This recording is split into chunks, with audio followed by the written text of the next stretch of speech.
masama. Lahat na yata ng masama, gagawin nila magmukha lang masama. Alam nyo ba na masama yon? Hindi na nga kayo totoo sa sarili nyo kahit di kayo sumang-ayon. Kasi bakit naman kayo magpapakatotoo?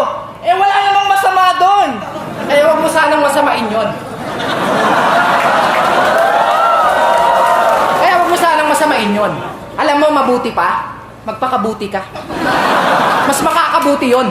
Buti nga, pinakitaan namin kayo ng kabutihan kahit alam namin di nyo pagbubutihan ngayon.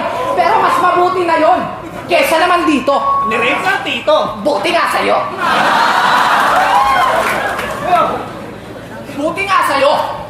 Kasi itong si Chris Tilano, tignan mo yung forma, pang gago. Pero di ba gangster to? Ay, oo nga, no. Tangina, yung mukha pa lang mukhang mapuwersa na to. Kasi tingnan niyo yung mukha. Ang pores, no? Corny ba? Gago! Mas gugustuhin ko ng magmukhang tanga kaysa maging